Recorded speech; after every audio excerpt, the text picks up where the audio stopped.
Years. 30 long, heavy years. That's how long I walked this earth feeling completely lost. Lonely in rooms full of people. Successful on paper. Empty in my chest. Smiling in public, fighting battles in private. My name is William. I'm 77 years old. And for most of my life, I was fighting a war that didn't even exist. If you're watching this right now and you're tired, not just physically, but soul tired, if your mind feels like your worst enemy, if you can't even rest without overthinking, then pull up a chair.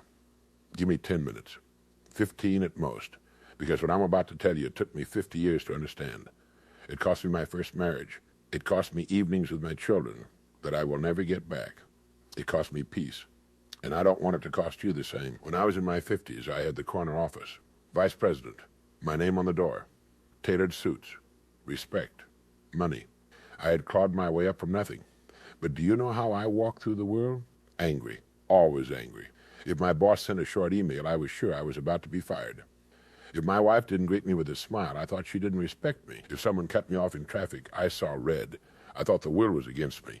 I wasn't powerful. I wasn't confident. I was a victim in a very expensive suit.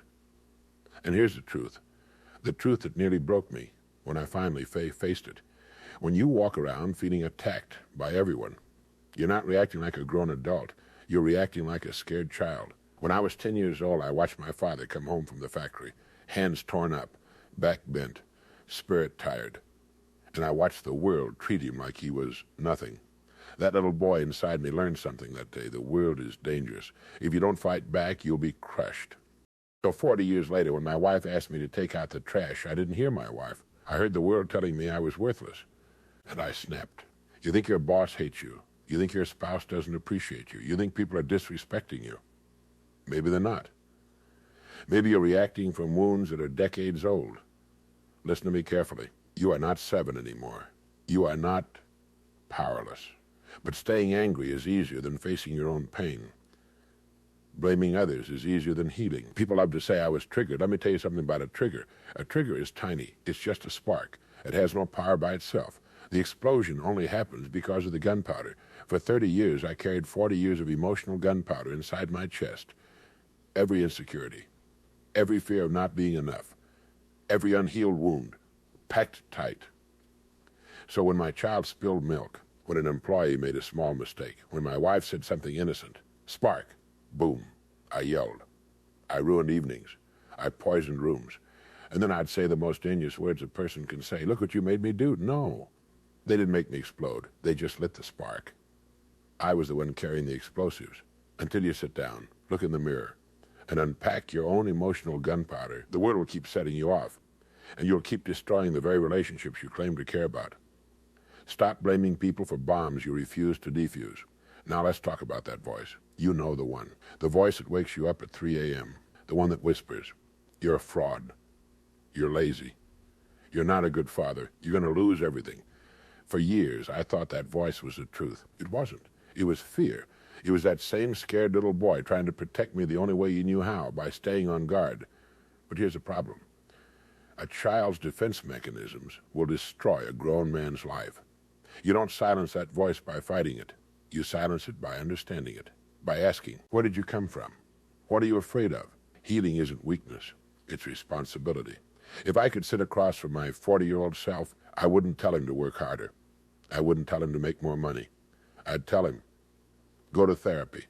Talk about your father. Apologize sooner. Hold your kids longer. And stop fighting ghosts. Because that's what most of us are doing, fighting ghosts. Ghosts from childhood. Ghosts from rejection. Ghosts from moments we never processed. And we call it ambition. We call it strength. We call it being tough. But it's just fear wearing a suit if you are exhausted right now. It might not be your job. It might not be your spouse. It might not be the world. It might be the war inside you. And here's the good news. Wars that aren't real can end, but only when you put down the weapons. I'm 77 years old, and I can tell you this with absolute certainty. Peace is worth more than pride. Connection is worth more than control. And healing is worth more than being right. Don't wait till you're my age to learn that. Don't waste your life fighting ghosts. That voice in your head, the one that never lets you rest, the one that whispers, not good enough, the one that says, try harder, do better, be perfect. I used to think that voice was my secret weapon. I believed if I criticized myself harder than anyone else ever could, then no one could hurt me. I thought if I attacked myself first, I'd be untouchable. I was wrong. That voice didn't make me strong. It made me exhausted. It made me lonely. It made me miserable. And here's what no one tells you about that harsh, brutal voice inside your head. It is not truth. It's not God. It is not reality. It's a scared child. Somewhere in your life, you learned that being perfect might protect you from rejection. So your brain created a tiny tyrant to keep you safe. It became ruthless, demanding, relentless. But it's not evil. It's afraid. It's like a well-meaning friend who gives you terrible advice because they don't know any better. And here's the part that changed my life. Too late, but it changed it. You don't fight that voice. You don't drown it in alcohol. You don't silence it with 80-hour work weeks. You don't outrun it with money or a new car. You talk to it. You close your eyes. You put your hand on your chest. And you say, thank you. I know you're trying to protect me. I know you're scared. But I'm the adult now. I'm driving the car. You can rest. If I had known how to do that at 30, God, the pain I would have saved myself. And that brings me to the greatest regret of my life. If you're a parent or thinking about becoming one, please listen carefully. I thought I was a good father. I grew up poor, so I made a promise. My kids will never struggle like I did, so I provided. I provided relentlessly. Big house in the suburbs, private schools, nice cars, college tuition paid. From the outside, I was winning. But inside, I was stressed. I was angry. I was carrying emotional gunpowder everywhere I went. Even when I sat at the dinner table, I wasn't there. My body was present. My mind was chasing the next deal, the next promotion, the next win. And here's the tragedy. Children don't care about square footage.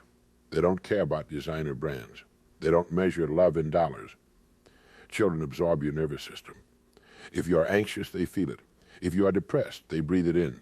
If you stare at a screen every night with an empty look in your eyes, they don't think, Dad is stressed about work. They think, Dad is unhappy, and maybe it's because of me. And without meaning to, I handed my trauma to my children, wrapped in an expensive bow. The greatest gift you can give your children is not a trust fund. It's not a private school education. It's a healed mind. It's a parent who knows how to be present. A parent who knows how to be peaceful. A parent who knows how to be genuinely happy. Because if you don't heal your wounds, your children will spend their lives bleeding from them. I'm 77. I can't go back. I can't relive the dinners I missed. I can't undo the arguments that came from stress I never dealt with. All I can do now is sit in front of this camera and hope someone younger is listening. Stop fighting the world. The world isn't your enemy. Unpack the explosives you're carrying inside your chest. Let that terrified voice finally rest. And go be happy. Not for your earsome, not for your status, not for your ego. Be happy for the people who love you.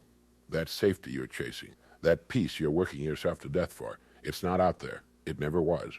It's inside you. You just have to stop running long enough to claim it. Take care of yourself. Please, don't wait until you're my age to figure this out.